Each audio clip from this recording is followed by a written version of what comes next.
let's shift to the battle of the big three.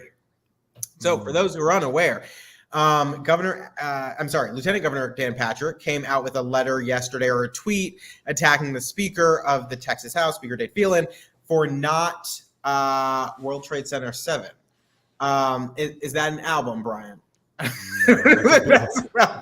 That's a building that fell on 9/11, but was not hit by a plane. So I was told. I don't know what they kept in there. They kept in World Trade Center 7? Yeah. Just some simple documents, nothing important. It is now. Oh, it is an album. Wait, what did they keep in there?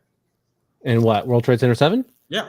Wasn't it all like was it the Enron documents or something, Michael? I don't remember. Something like that. I don't lie. He definitely remembers because he has a notebook full of details right next to him. I went down the 9/11 conspiracy a long time ago. It's been crowded out with other stuff. Fair. So the battle of the big three. So there's this back and forth between the lieutenant governor and the speaker, because lieutenant governor and the governor released a letter that usually the speaker signs on to, I guess, laying out their priorities for the next session to the administration. To the departments and things like that. One of the priorities, obviously, is school choice, because it has dominated the conversation for probably the past 2 years. And the speaker did not sign on to it. And then finally, he released his own letter right after the lieutenant governor and the governor released theirs. And it did not include school choice, which was kind of an admission by omission that school choice is not a priority. Or is that? I mean, or did he just not want to put that in his letter? What do you think, Michael? Well, first I read both the letters. It wasn't the only thing he left out, but I don't think it was an accident. A second thing that was listed in the other letter was subsidies for energy generation.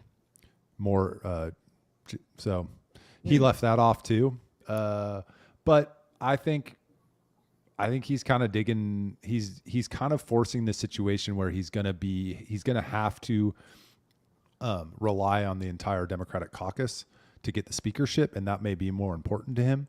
And one of the things that he's going to have to do is not push school choice very hard. I just don't see how that works in the long run for him. I can't imagine that even like his most close lieutenants or most loyal lieutenants are going to stick with him if he creates a Strauss-like scenario.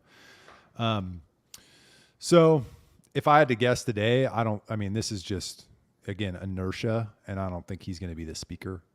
And this is just another example of that. Brad, I want to kind of go to you, but I want to ask it slightly differently, because obviously they've made school choice. Is this like a little dig again, like Michael? No, if you let me get to the question, you'll understand. Obviously, lieutenant governor and governor made school choice a big issue. In the primary, it was a big issue. The speaker has, I don't know if you want to say avoided the issue, whatever, however you want to frame it, seemingly arguing that it is not the biggest issue among Texans. And so as a father who has children, school-age children, I'm curious kind of where you fall on that issue. Not whether you support school choice or not, but is it that big of a deal to you? Is it something that like guides your, do you care? Are you more in favor of the lieutenant governor and governor because they're pushing it? Do you dislike the speaker for not pushing it? Like, is that something that's driving any interest? And not just for you, but, among your other parental friends. Parental friends. Parental of school age, because Michael is a parent, but. Yeah. There's a lot of questions sort of asked similarly and differently in there. So I'm going to try my best to answer this, and hopefully it satisfies your curiosity. So first off, is it important to me personally? In my personal life, it wouldn't make a lot of difference, probably because I don't know that we would switch schools if we got a stipend to send the kids to a different school. Maybe we would, maybe we wouldn't. We happen to be very close to, like, very, very, very, like, right across the street from a very good elementary school. We would probably use it for middle school or high school is more likely. Our middle son is very special needs, and the special needs program at our elementary school is really good. And special needs to the point where he was turned down from the special needs private school in Austin when he was younger. Like, he was just too special needs. So, like, I don't know. There's a chance that we'd use it for him. But again, the convenience and the fact that it is a good school, we would probably use it. Now, if I could manage to rearrange my life to homeschool them, then I would probably do it, and that would I would be a lot more important to me. But that's just not in the cards right now. But that doesn't mean that.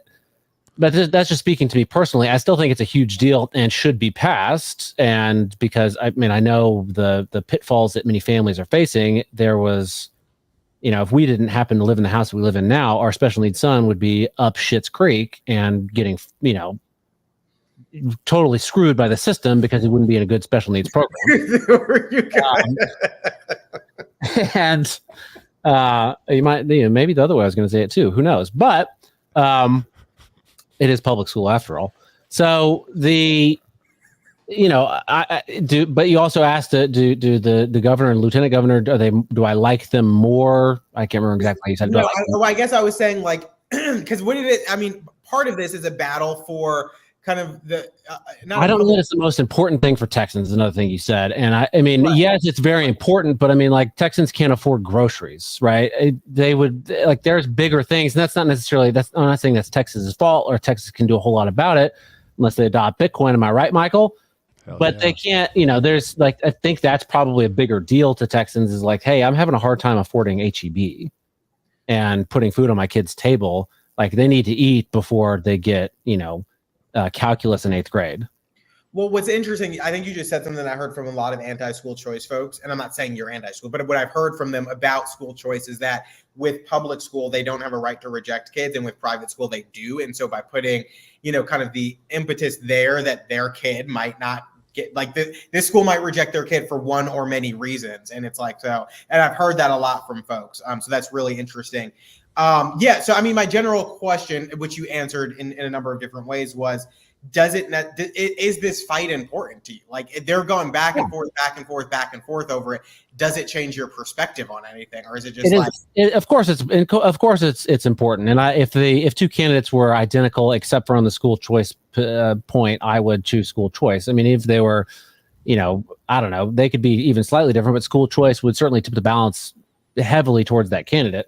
But on the point of the anti-school choice people saying, well, private schools can reject anybody for whatever reason. Okay. I mean, I don't really, if private schools want to reject my son because he's too special needs, that doesn't mean that everyone else's children have to be stuck in a failing private school. Sure, I agree. I think that's a shitty argument to make. And except for when it comes to Michael and I, if my son can't go to a private school, then his son can't either. It's a competition. So, I mean, that's how I feel about that. But, I also don't know, is it going to happen this session? I mean, it seems like it is. Well, at this rate, I don't know. Yeah, I mean, but the governor spent. It seems like the ball is actually rolling this time, but it also seems like there's some pretty fucking big speed bumps that just happen to pop up out of nowhere every single time. Yeah, the governor spent $6 million in the primary, along with all the other money that was spent. There were, back in the 88th fourth special session, there were 21 Republicans who voted for the Rainey amendment, which killed school choice. 14 of them are gone. So right. If I'm getting into the numbers, it was 83 votes for it. If 14 are gone, it's now a majority could be for school choice. They've got rid of, but it's tight. It's 77-73. It's a real tight vote. But I mean, are there Democrat? I mean, all this Dan Patrick tweet that you sent us, Charles, that has they mentioned the Democrat chairs, right? Are they going to put up a fight and not let this happen? Not let school choice happen? I would certainly assume. Well, I think that was Michael's point before, is that the speaker not including school choice in the letter is kind of a bone to the Democrats, signaling that if they support him, stop it, to be reelected as speaker, he will not bring that forward. I don't know if that's true or not. But I can see it. I don't know if that's what he's thinking, but I can certainly see the argument there, and I think it makes sense, and that's what I believe as well, like Michael does. And so, yeah, I do think the Democrats will put up a fight for it. I mean, they have put up a fight for it. You're gonna have the superintendents and all these people putting up a fight. So yeah, I definitely think they will. And I don't know. And Brian, that's why you need to be driving a Prius or a Rivian. What? He said at least we don't have to deal with $6 gas, which is crazy. I mean, that's nuts.